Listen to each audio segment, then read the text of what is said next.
Hello, this is Dr. Gabe from First Look MRI, and this is a 55-year-old male who twisted his ankle about a week ago. He's having bad foot and ankle pain, and we have an MRI here that includes the ankle and into the midfoot. So this is the very back, the heel here. This is the midfoot. This is a sagittal view from the side where we see the Achilles tendon coming down here in the back. We see the calcaneus. We see the plantar fascia along the undersurface here to get oriented. Here's the front of the ankle.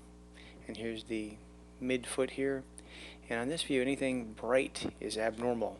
Fat is suppressed, so fatty marrow is suppressed in the bones, subcutaneous fat is suppressed, and fluid and inflammation or injury will stand out as bright. So we see that, there's lots of brightness here. They have a joint effusion, which is not normal.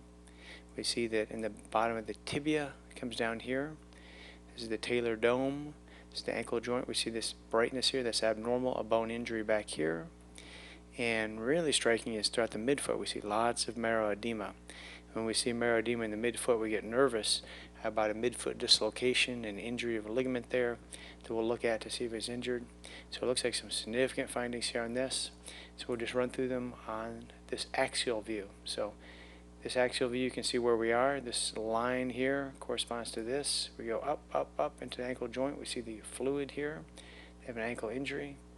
And we go down lower, we see the foot. So we'll draw our attention here to the foot. And here we see the metatarsal bones. Here's the first metatarsal, second metatarsal, third metatarsal, and the marrow edema is predominantly in the second and third metatarsal bases. If we go over to this view, we can see the second and third metatarsals here. This bone is a cuneiform bone, and this cuneiform bone, the third cuneiform bone, has brightness in the front. And so that's an injury there too. So there are some bone contusions or non-displaced fractures. There's brightness in the bone. There's no displaced fracture. But this is a serious injury. It can be a serious injury. Lots of edema in the soft tissues surrounding that. And when we see an injury here, we want to make sure they don't have a dislocation of the midfoot and make sure that there's a ligament called the Lisfranc ligament that's not torn. So we're going to put up a different view in a second to look at that. On this view, though, we can see the second metatarsal bone coming here. This is the base, very, very bright. So significant injury and a high-grade impaction injury with lots of marrow edema. Again, I don't see a displaced fracture, and there's marrow edema here. Now there's a little linear band, that vertical or linear thing here, that dark band. It's called the Lisfranc ligament, and it comes from the base of the second metatarsal here over to the bone right here, the first cuneiform or medial cuneiform bone, and that ligament holds the second metatarsal bone in place. When this ligament tears, this bone can drift out laterally, and they can be left with a what we call midfoot dislocation or Lisfranc fracture dislocation. Sometimes on MRI it can be really difficult to tell if there's a non-displaced fracture because of obliquity in these bones with volume averaging on different slices. And so often we'll say, hey, CT scan would be good to look at the bony anatomy a little bit better. On this view here, we have a coronal image. We're going to try to find this area here, that foggy thing here, the Lisfranc ligament. We're going to try to find it on this view. And it should be right in this area. There's no widening between these two bones, so we wouldn't expect it to be completely torn, because if it were, that may drift outwards. The spacing here is maintained, but we do see that there's no well-defined dark thing here. It's just kind of foggy. So it looks like there's a partial tear or sprain of this ligament. It may be partially stripped from the periosteal attachment of these bones, but I don't see any widening to make me think it's completely torn. But definitely injured Lisfranc ligament, but no dislocation. Again, lots of marrow edema in these bones, but no drifting apart.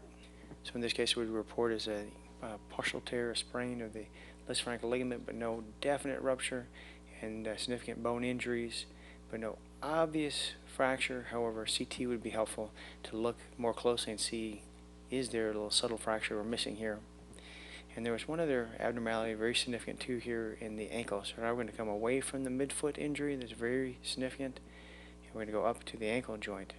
Now this is the medial ankle joint. Here's the lateral ankle joint, and the most commonly injured ligament in the ankle is over here on the lateral side. When people get ankle sprains, almost always this one is torn. This is called the anterior talofemoral ligament.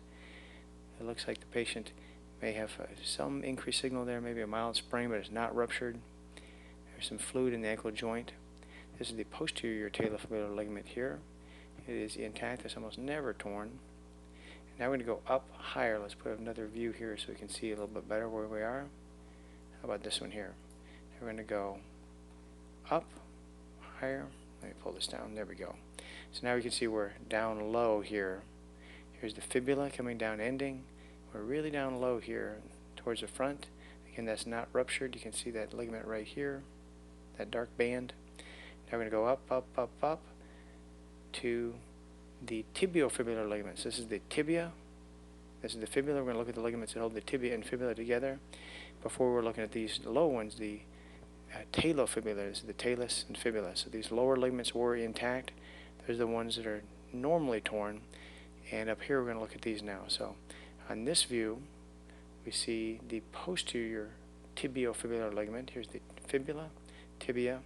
We see this patchy marrow edema. That's right where the ligament attaches. So they have had an injury where the ligament attaches, it yanked on there, and it has a stress injury.